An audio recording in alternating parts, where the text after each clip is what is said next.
I would request Sister Asma Pasha to come on stage to handle the child psychology session. She is an advocate, she is a vice principal at the Guardian Public School, she is a counselor, and the list is endless. She has done n number of courses. She is into marital counseling. I welcome you on stage. Jazakallah khair. Assalamu alaikum wa rahmatullahi wa barakatuh. I thank Allah subhanahu wa ta'ala for giving me this opportunity to be present here today with you all. And wish you all the best for next 2 days. Hope you acquire as much knowledge as you require, inshallah. And before I start off with my session, I have a set of 3 questions to all of you. And I want 3 volunteers for that. Any 3. And questions are very easy. It has nothing to do with the child psychology. It is just to do what you are as an individual. Volunteers, please. Yes. Yes, 1, 2, 3. Can you please stand up? Can you please introduce yourself? Assalamu alaikum and good morning to all of you. I'm Saida Khadija. All right. The first question is, have we as teachers, have we ever sat in any one corner alone and thought, who am I? Who am I is the question. Can you answer? I would call myself as a kindergarten teacher. Okay, because that is the stage when we nurture the small children, their tender minds, and that's the first step of their life. Okay, very nice. All of us here carry a unique identity. That identity is of a teacher, right? And we have a second volunteer here. Can you please introduce with your name? Assalamu alaikum. Myself Tasmia Tehrin. I handle for pre-primary and I'm a teacher. Yes. That's it. All right. The question to you is, why are you a teacher? I'm so lucky so that I can give my knowledge for the student or the children. Very good.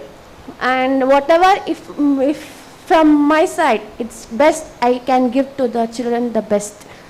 That's it. Very nice. Jazakallah khair.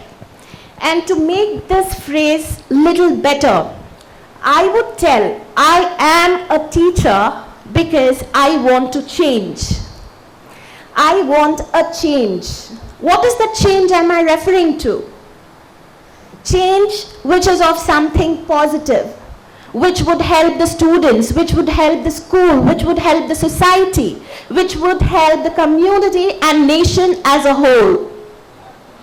And the third volunteer, please. All right. No matter, no problem. Third question is, how will we become a good teacher? Anybody can answer this question? It is open to all. How to become a good teacher? Learn and then teach. Very First, good. we should make ourselves able to, that capacity we should have to teach the students. Very good. Very good. Assalamu alaikum. To be a good teacher, you should be a good human being. Very nice. Thank you. You should have a good mindset. Whatever you're doing, you have to have a fear of God in your heart. Brilliant. Jazakallah khair. Jazakallah khair for all the sisters who volunteered. And my answer to this question would be, we have to understand what we are doing. We have to understand what we are doing. For instance, this is a phone. I have to sell this phone. Until and unless there is a requirement, there is a need in your mind, you know the uses of the phone, you will not convince yourself to buy this phone. Is it not? We will buy the things only what we require, what we need. We don't prefer to waste our money and time and interest. In the same way, students, whatever subject they are taught, there has to be given an introduction to the student in such a way the student can relate to the subject and the usage. If you teach the student biology, learn the biology. There are so many questions. Living things, non-living things. What will the child do? First of all, yourself understand the meaning of the subject, bio. What is meant by bio? Life, very good. Logic is derived from the logos, word logos, which is nothing but study. Biology is study of the living things. So you can relate this in such a manner that you can relate it to ourselves. Biology is the study of life. We are living beings. We get to learn the changes in ourselves. Right? Then the student will get interested. And for that interest, to cultivate that interest in the student's mind, we have to understand the student's mentality. And student's mentality understanding is nothing but child psychology. What is child psychology? Child psychology is the study of subconscious and conscious childhood development. Consciousness, whatever the child or the student can see, can feel, can react, is conscious. And something which he does without knowing or understanding is subconscious. Anything related to the children of subconscious and conscious is nothing but the child psychology. How does child psychology help the teacher? Child psychology for teachers helps to understand and comprehend a child better. Understand what the child needs, how the child wants us to teach. Understanding child psychology can do more for a teacher than improving their teaching and learning habits of students. It can help motivate students and identify if they are in an emotional crisis. What is emotional crisis? Who can answer? What is meant by emotional crisis? So a child go through a lot of feelings emotionally. Maybe at home, he's not free with his parents. He needs someone who always encourage him, Very good. inspire him, supports him. True. So what we do is usually, we take only intelligent, smart child, only we'll be back of them. Those are a little bit, dull and they are unable to concentrate subjects. We never bother to know what is the reason why the child is not concentrating. Okay. So that is the feeling, emotional feeling. The teacher has to have bonding with the child. Correct. Like, motherly affection she has to give. Otherwise, there's a friendly atmosphere has to be created. So the child should be bold enough to clarify his, doubts, feelings, everything. Fair enough. When he's emotionally, he could withstand. Other things, he'll be a winner. Brilliant. Jazakallah khair. And we got the answer. There will be so many reasons for the child's emotional crisis. Once we understand, suppose if something has happened at home, the student will not be able to concentrate in the class. In spite of we threatening the student, in spite of we scolding him, in spite of we insulting, which we're not supposed to do, the child will still not be able to cope up with the studies. So it is our basic understanding and basic responsibility to make sure we understand each and every student in our class. And I understand being a teacher is not easy job. Being a teacher is absolutely not an easy job. Being mothers, we feel to manage 1, 2, 3 kids at home is a great thing. Then how can a single teacher manage around 30 to 40 students in a class? That is the achievement. That's the bullseye. That is what we have to hit. That makes us different. The teacher just explains. The better teacher demonstrates. The best teacher inspires. We have to be inspiring till we teach, till we are in this teaching field. What can a good teacher do? A good teacher can inspire hope, ignite the imagination, and instill love for learning. Some time back, I heard one of you came here and you were talking about the favorite teacher and the favorite subject. And you also related, I like the subject because I love the teacher. Correct. It is natural. Until and unless a student loves a teacher, the same student can't fall in love with that subject. If I tell, being any subject, suppose if I handle mathematics, if I tell this boy is 0 in math, but the other teacher who handles English, she will tell he scores 90% in my subject. The reason behind it is, I am not there. I am not up to the mark. I am not able to pull the student up. I am not able to diminish the gap between me and my student. So you have various, 40 minutes of explaining and 2 days of workshop will be beneficial for you. We can just show you the path. But end of the day, you are the people, you are the achievers. You have to move forward. You have to explore. You have to upgrade yourself. Learn as much as possible. Spend your time in learning, inshallah.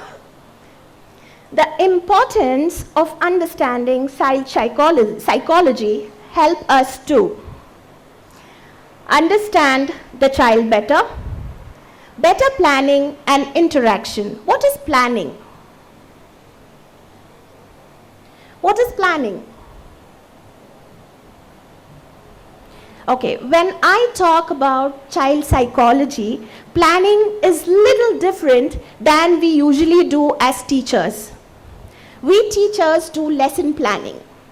In so many months, we will cover so many chapters. So much of portion will be covered in so many days. And which session, what we will do? Will we give the notes or do the explanation? What activities we will do? This is the planning when it comes to the school and management. But when it comes to psychology, planning is little ahead and little different than this. What is it? We assess every child. We understand the children. We counsel the children.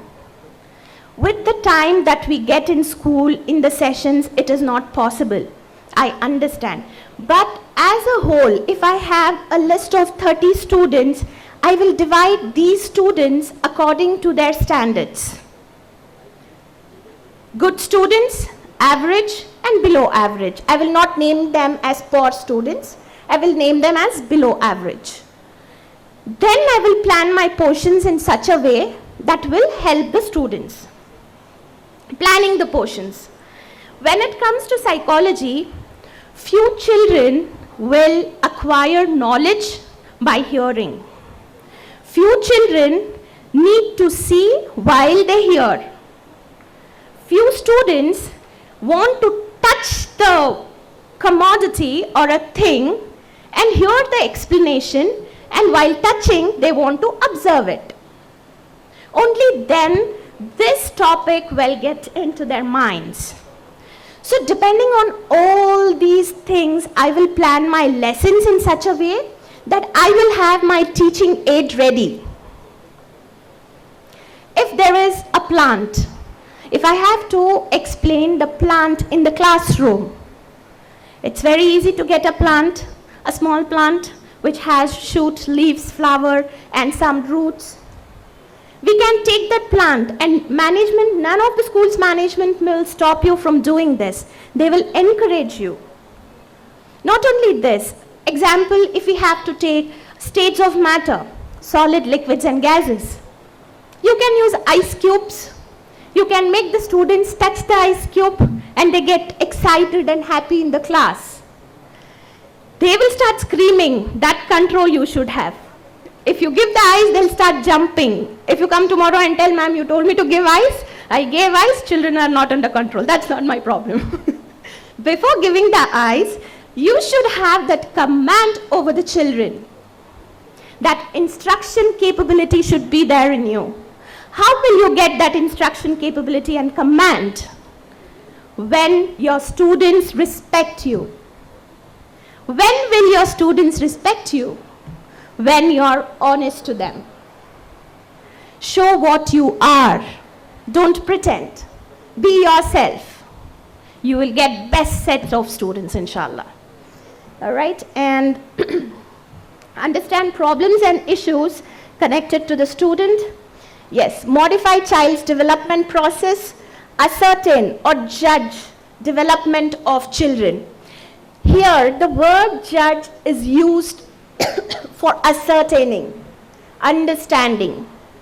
There are different methods of learning. We have to ascertain which method suits the student best. If we have around 30 students in a class, we will definitely not have problem from all the 30 students, right? 10 students will be creating no problem at all.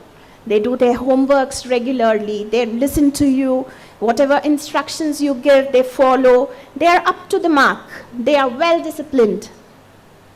And rest of the 10 or 15 students will be average. Sometimes they will do their homework and sometimes they will miss their homework. Right. And the last group will be 5, 6, maximum 7 students who are very bothersome. And these students will be very famous in the staff room. All the teachers will be talking about that particular boy, that particular girl.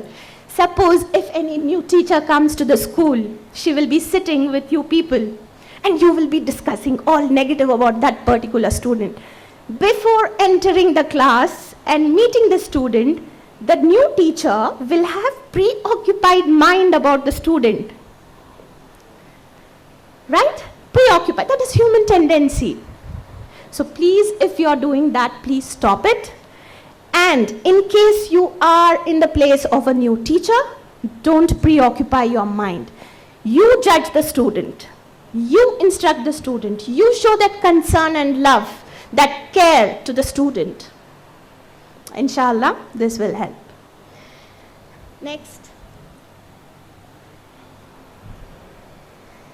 The different aspects to the developments in children.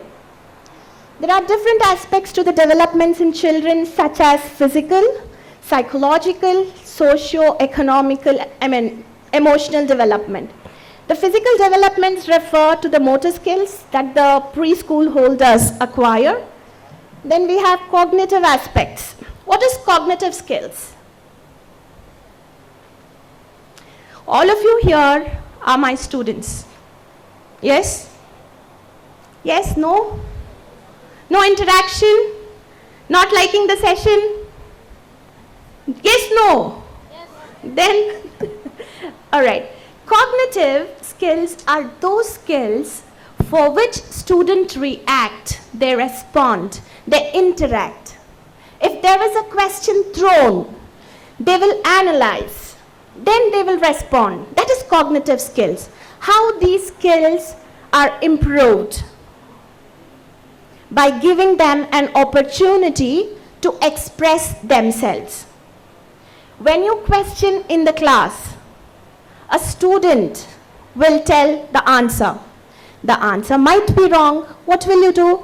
Will you insult the student? No, wrong. Sit down. Next.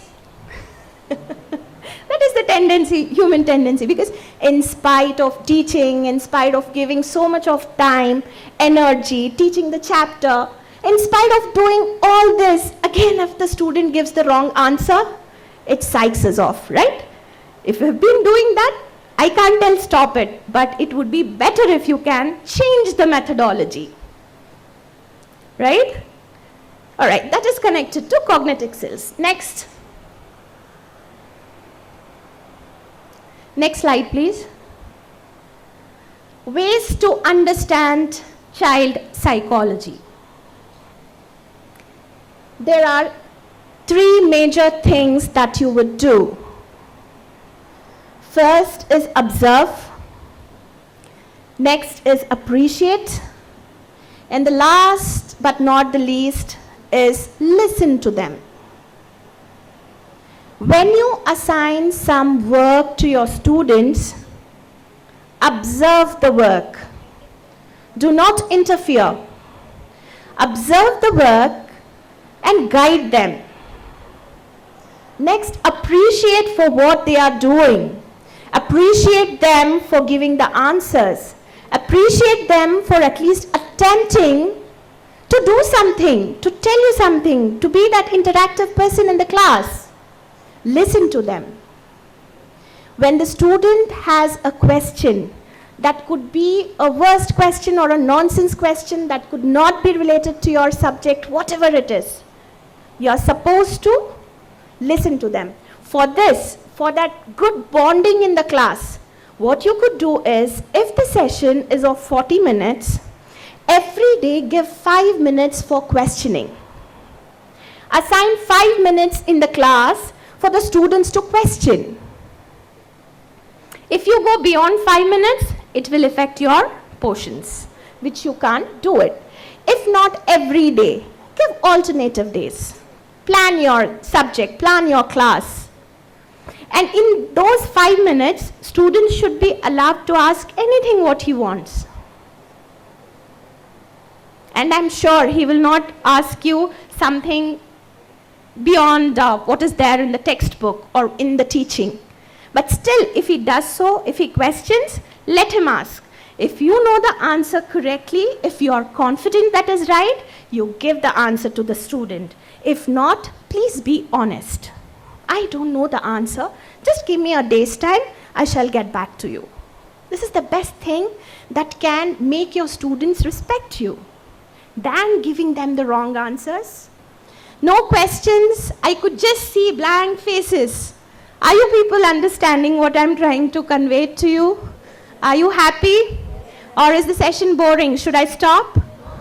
All right. Jazakallah khair. Next slide, please.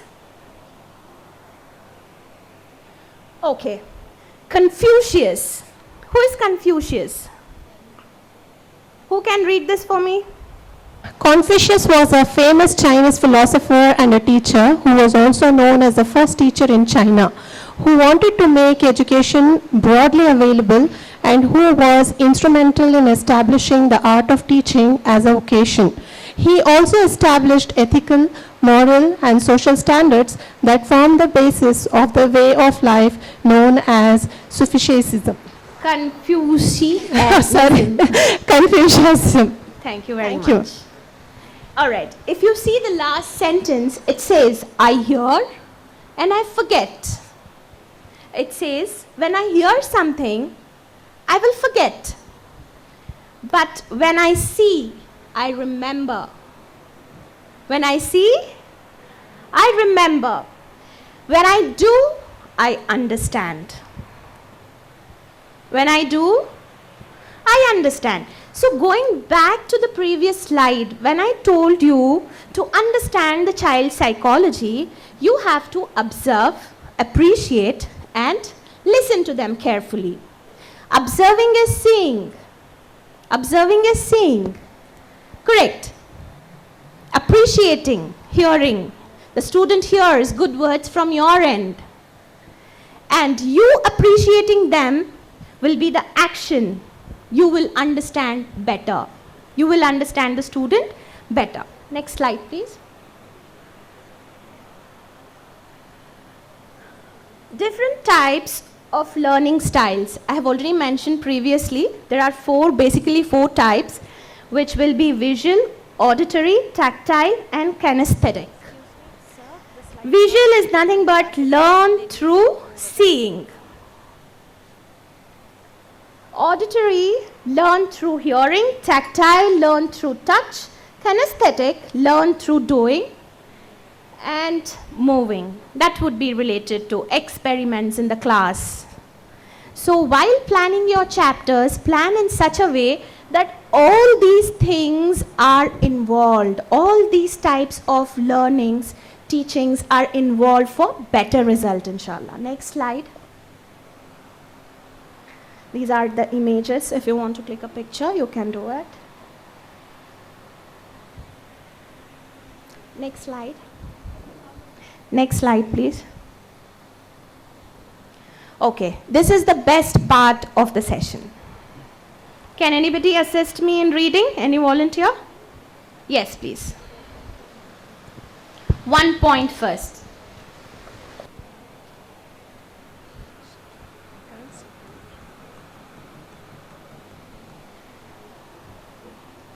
don't try to teach too much in a day.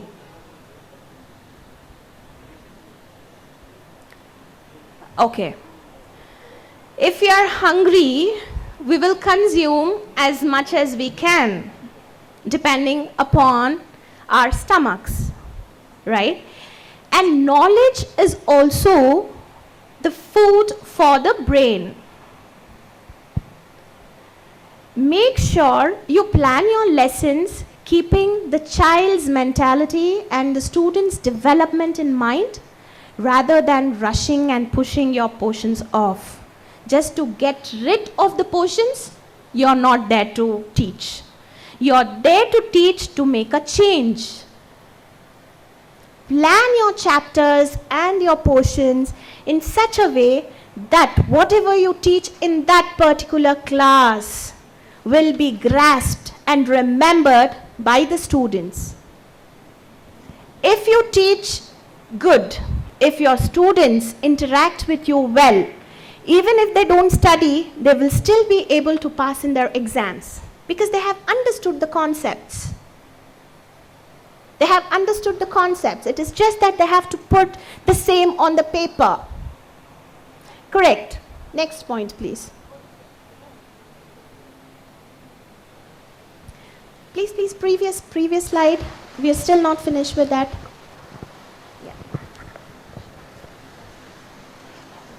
Don't teach a lesson without a student activity. I'm sorry?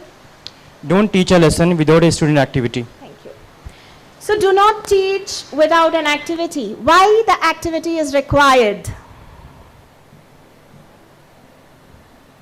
To get the attention from the students. Otherwise, session will be boring as it is boring now. Right? No? Okay. So, activity is very important for the children. We are elders, we are adults. We can control our minds. We can tell to ourselves, please manage for next 20 minutes, the session will be completed. But the children can't do that. Can students do that? They will not have that much of patience and thinking capability. They will just get distracted. And it is a basic requirement, responsibility to bring them back on the track. And that is the reason why we have to have at least one activity while we teach. And for getting the activities, you get n number of activities on YouTube, inshallah. Just explore, you will get it. Next. Here. Don't send kids to, sorry. Don't send kids to office. Yes. All of us do this. Be honest and raise your hands. Very good. 1, 2, 3, 4, 5. Raise your hands at least, yes. I want all the hands to be up in the sky. And teachers should be proud that we are doing this. Okay, thank you. Put your hands down. See, what happens is, we are also human beings. We will have so many tensions back at home. We have to take care of things. We have to cope up with our commitments, school, ghar, everything. Due to which we get annoyed, advising the same thing to the student again and again. And that is the reason why we feel, okay, this is not happening, this is end of my trial, let me push him to the office. But what happens to the child? What does he think? Maximum is going to office. He will just take it lightly. It will become a habit to the student.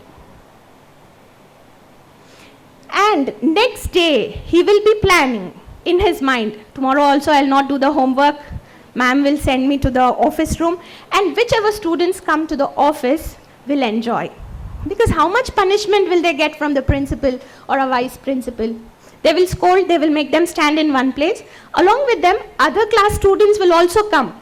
They will fix up times. I will come here tomorrow, second period. Which period you are coming? Which teacher is your, what period your teacher is taking the session? So these things happen. This is out of experience, I'm telling you. Don't push them away. They are your children. You have to take that responsibility.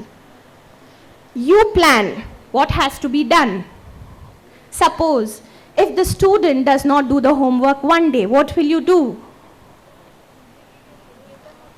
Stand up. Mic, please. First we'll ask the reason and then we'll give them a chance like, what was your reason? You just explain us, or you were not feeling well, or you had been outside. Be frank. You don't go and frighten to the teacher first. First, get frightened to the God who's watching you, who's having CC camera. So first get frightened to him, and then you can say the reason for what reason you have not done the homework. But we can't give them the this one like a punishment all of a Okay, sudden. I'm a student now. After listening to all this, I'm sorry, ma'am. I will make sure I will do the homework tomorrow. Sorry, ma'am. Sorry, ma'am. Now what will you do? Now we'll just give them a time and just we motivate the child in such a way that he or she should do the homework. Like in a play method, we can make them to do an activity. If he's interested, he can do the activity. Or if he's interested in writing also, we'll just have a look in what he is interested. Whether he is interested in writing or activity or doing something what he wants or she wants it. So we'll give them a chance. Very good. In what way they are interested to do the homework. Very good, mashallah. So all of us got this point? We will see what way the child will get interest, what way he will understand his responsibility of completing the homework. Next day, same session, same teacher, same student. I did not do the homework, ma'am. Who can take it over? There is a teacher. I'll make him sit there itself and make him to write. Okay, And this is your how about punishment. the present class notes or explanation that he will miss? Sorry? Can you please repeat, ma'am? Okay, if you make the student write the homework in the class. Okay, I'll just tell him to finish after school. Like, it's my experience that if we talk to them politely, Pinky promise, I do to them this. Like, they promise me they'll do and come. Yes, I think I can make them write at the end of the class. Like, we can just warn them, if you don't do your homework and come, we'll not leave you. Okay. Some emotional blackmails we can do to them. Okay, fair enough. The student stays back after the school. Suppose the school is getting over by 4 o'clock. He will stay till 4:30 crying. He'll do the homework. He will complete. He will show to the teacher. And the teacher is happy. She achieved. Okay, go now. The student goes. Third day, same student, same teacher, same subject. Ma'am, I did not do the homework, ma'am. So what happens is, every day you can't make the student stay after the school. If you want to make the student stay after the school, give the mic there, that brother wants to say something. The student will get habited. He will prefer staying in school and completing his work. That is not what we want. When we are giving homework to the children, we want the cooperation from the parents. We want parents to get involved in the student studies. That is the reason why we give the homework. When we ask the student to stay in the school and complete, if the student stays there, it will become our responsibility. We have to invigilate. We have to make sure he reaches home safely. There will be transportation issues. All this will be there. So what will you do on the third day? Basically, ma'am, we need to, keeping the child psychology in mind, we need to have a homework schedule.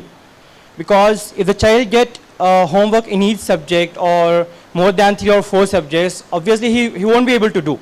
So if we give at least 1 or 2 like core subjects, we can give daily, and maximum 3 subjects. If we give homework in 3 subjects, I think they will be able to do that. Good. Good. Yes, we have to plan our work. And most of the students, okay, most of the students, most of the schools, what they do, they follow a particular timetable. You can also have the same.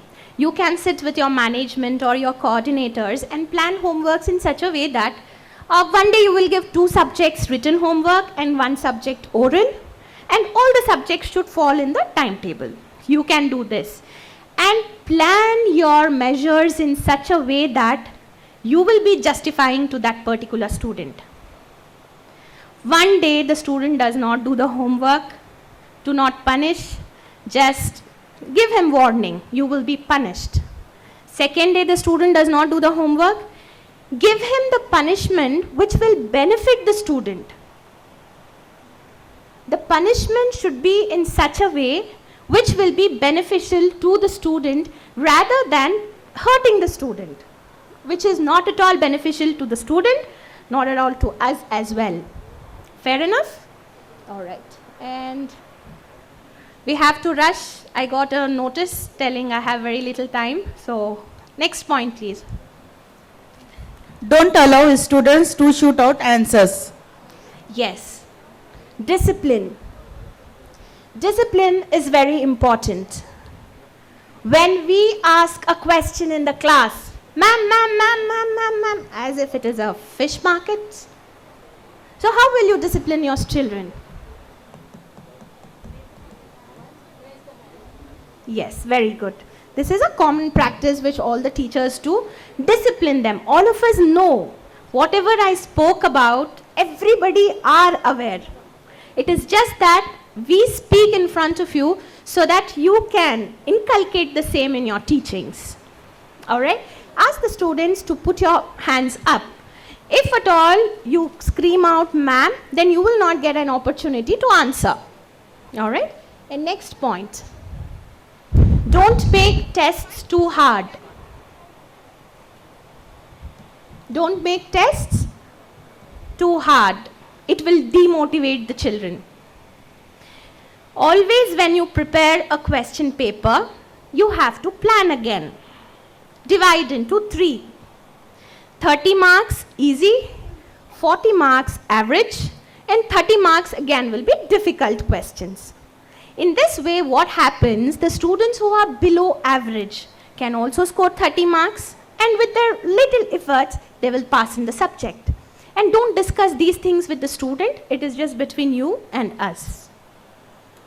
Don't tell a student you're calling home. Yes, this is one more biggest threat to the children. You're not doing this, I will call you home. You did not do your homework, I'll call your mother right away. Where is your father? Is he at home? No? Okay, please don't do that if you're doing, because it will become a habit to the children. And few families will be like cooperative to the children than the teachers. Children and the parents will talk ill about the teacher at home. Don't fall into that. Be safe, be good teachers. Don't try to be a buddy. Understanding your student is important. Being supportive is important. Being concerned and caring is important. But at the same time, there is a limitation. There is a limit which you're not supposed to cross. Too much is too bad.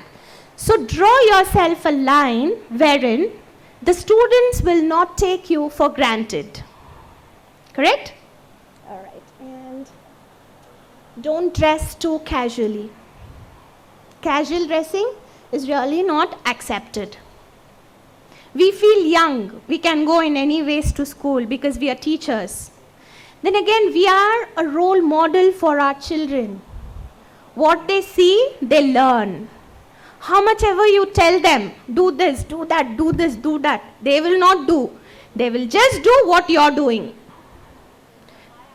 Teacher is just the role model. When you guide them, they will say, okay, but they will follow only you, what you're doing, what they are able to see, not what they are hearing. All right, and don't insult the students.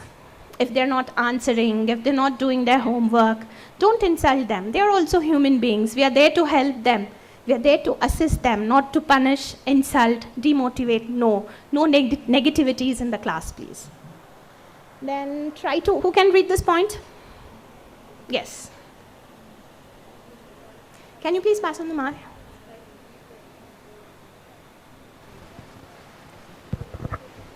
Try to give individual feedback to the student who failed to follow your instructions. Yes. How the feedback should be, in spite of telling you so many times, you did this again. You are not capable of this. Please get out of my class. I will call your parent. Go to office room. Yes, all this we do? All right. If the student is not good, if the student is not following your instructions, he is bothering you a lot in the class, It means that that particular student needs your attention, individual attention. Make sure you take out your time when you have leisure, when the student is free, either during PT period or anything. Pick the student from that and spend time with the student. That bonding is necessary. Though you complain to the management, management will not be helpful in this. You have to create that bond between the student and yourself. Only then he will be, able to follow your instructions. He will start admiring you. He will start respecting you. He will understand this teacher has concern towards me. Teacher cares for me in spite of me not following the instructions. Teacher is worried about me. That has to be inculcated in the child. Only then teaching will be enjoyable, inshallah. Next slide, please. Traits of an ideal teacher. I, intelligent. D, dedicated. E, enthusiastic. A, amicable. L, learned. T, talented. E, emotional. A, attractive. C stands for charming, caring, creative, concerned. H is helping. E, extraordinary. And R is respected, respectful. So I have to cut short this. Please make sure you work on all these topics which are mentioned here. It will help you in the teaching field, inshallah. Next. Next slide. All right. By this, I want to end the session. Wish you all the best for your next 2 days of workshop and for your entire teaching experiences. Jazakallahu khair. Request Sarwat ma'am to please come on stage and do the honors to Sister Asma Pasha for the talk that she did. Jazakallahu khairan for accepting a request and being present here. Thank you so much.